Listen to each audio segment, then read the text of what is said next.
राधे राधे। कैसे हैं आप सब। आज सकट चौथ का व्रत है। आज माताएं संतान की दीर्घायु के लिए पूरे दिन निर्जल व्रत रखेंगी और गणेश जी की विधि विधान से पूजा करेंगी। रात को चंद्रमा को अर्घ्य देकर अपना व्रत खोलेंगी और सकट माता से अपनी संतान की दीर्घ आयु के लिए प्रार्थना करेंगी। सकट चौथ की पूजा में व्रत कथा का विशेष महत्व होता है। मान्यता है कि सकट चौथ की पूजा में व्रत कथा का पाठ किए बिना यह पूजा अधूरी मानी जाती है। चलिए हम सकट चौथ की कथा का श्रवण करते हैं। सकट चौथ की कथा। देवरानी जेठानी की कथा। एक देवरानी जेठानी थी। जेठानी अमीर थी, उसका परिवार भी बड़ा और पूरा भरा था। देवरानी गरीब थी, इतनी गरीब की जेठानी की सेवा टहल करके गुजारा करती थी। जो कुछ चुनी चोकर मिल जाता उसे अपनी झोपड़ी में आकर पकाकर खा लेती। फूटे घड़े से पानी पीकर टूटी चारपाई पर सो जाती। सुबह उठकर फिर जेठानी की सेवा करने चली जाती।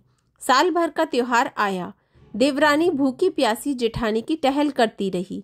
रात को जब आने लगी तो और दिनों की तरह चुनी चोकर भी नहीं दिया। खाली हाथ झोपड़ी में आई।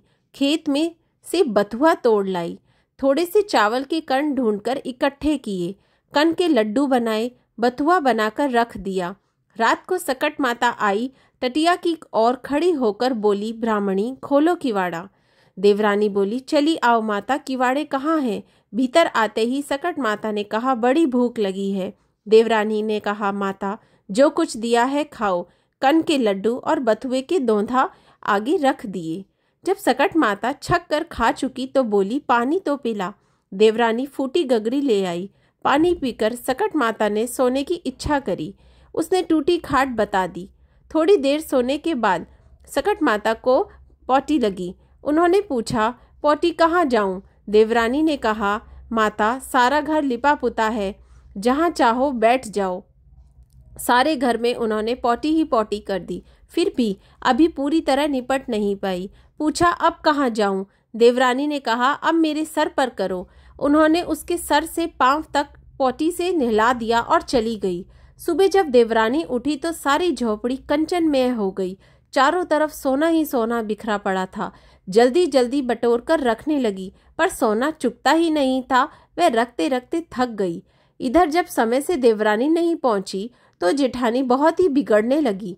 जेठानी बोली, कल त्योहार था, सारा काम पड़ा है और देवरानी जी कहाँ अभी तक नहीं पता है।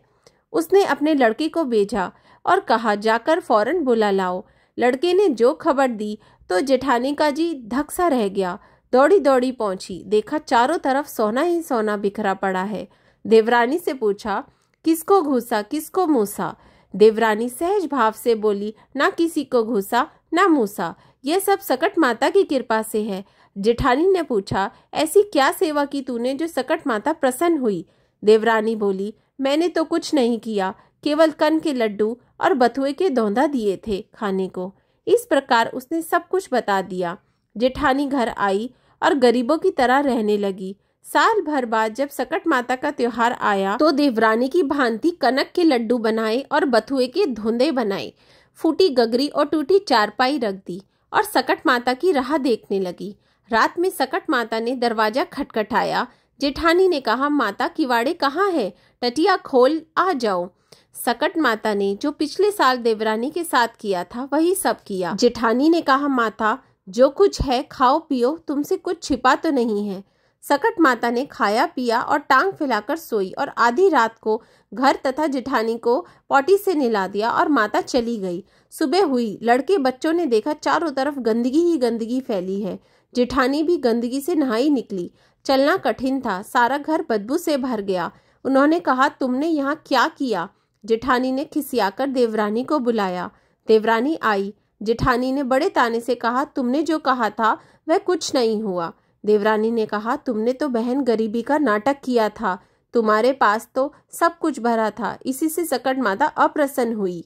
मेरी गरीबी में उन्हें दया आ गई और सब कुछ दे दिया। तुमने तो मेरी नकल की थी, इसी से ऐसा हुआ। सकट चौथ की व्रत कथा समाप्त हुई। राधे राधे।